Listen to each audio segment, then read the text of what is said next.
Depreciation chapter में हमारा first formula है straight line depreciation method. Straight line depreciation method में क्या होगा, the straight line depreciation formula for an asset is as follow.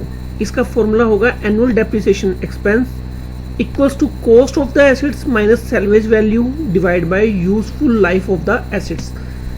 Straight line method होता है कि पहले तो डेप्रिसिएशन क्या होता है कि किसी भी एसिड्स की वैल्यू को डिक्रीज हो जाना एक साल के अंदर, एक साल बाद।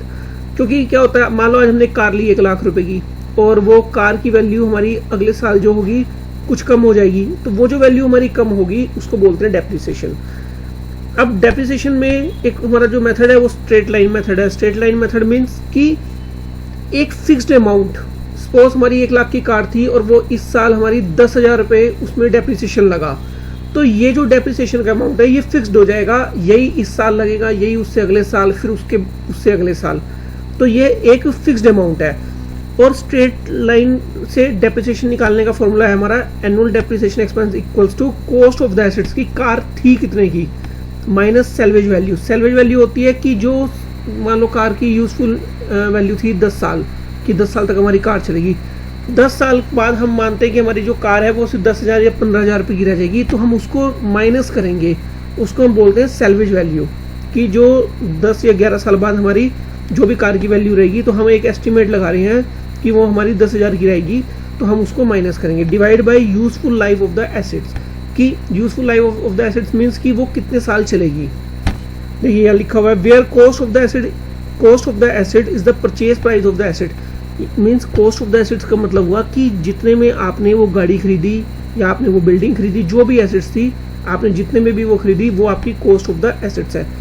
Salvage value is the value of the assets at the end of its useful life. कि हम मानते हैं कि 10 साल बाद भाई अगर लोहे के भाव में बेचेंगे तो ये गाड़ी हमारी 10 से 15,000 की तो बिकी जाएगी, तो इतना तो लोहे का दाम ही होता है। तो उस सैल्वेज वैल्यू को भी हम यहाँ पर कॉस्ट ऑफ द एसेट्स में से डिक्रीज करते हैं, रिड्यूस करते हैं। ठीक है, useful life of the assets का मीन्स मैंने आपको बताया, useful life of assets represent the number of periods years in which the asset is expected. Expected means कि हम ये अनुमान लगा रहे हैं to be used by the company, कि कम से कम अगर मान लो मैं गाड़ी लेता हूँ तो उसको मैं 10 से 15 साल तो चला ही लूंगा, उसके बाद तो खराब ही हो जाएगी, तो divide by useful life of the assets. Okay, और ये तो आपका आ जाएगा डेप्रिसिएशन का अमाउंट। फिर additionally the straight line depreciation rate can be calculated as follow. Means कि जो डेप्रिसिएशन का अमाउंट आया है वो कितने % पे आया है, तो उसको निकालने के लिए हमारा फॉर्मूला है straight line depreciation rate equals to annual depreciation expenses की जितना हमारा डेप्रिसिएशन था divide by cost of the assets minus salvage value.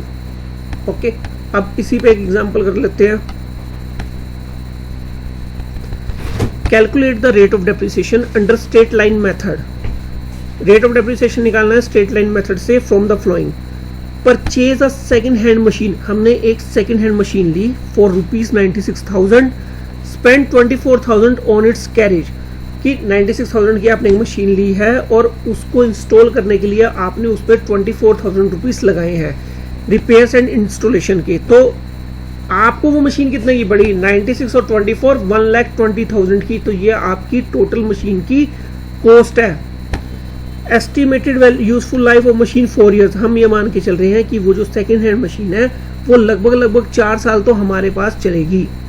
Estimated residual value हो या आपकी स्क्रैप वैल्यू हो, बात एक ही, सैल्वेज वैल्यू हो, बात एक ही है।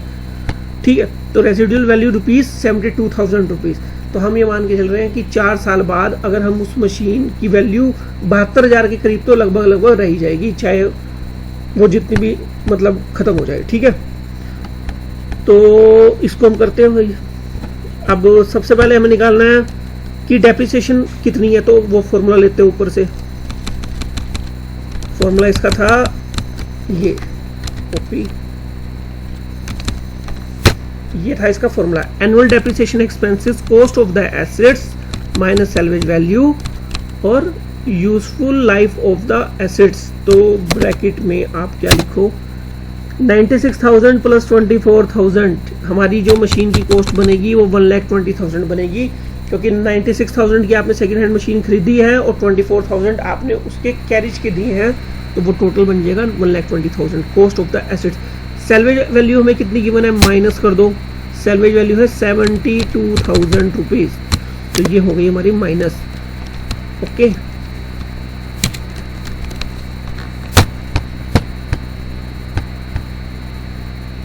ठीक है जी। तो 120 में से 72,000 रुपीज़ हमारी माइनस हो गई, और डिवाइड बाय आप करोगे इसको, कितने नंबर ऑफ यूजफुल ईयर्स है हमारे, 4, तो 4 हमारे नंबर ऑफ यूजफुल ईयर्स हो गई, उसको आप कर दोगे डिवाइड।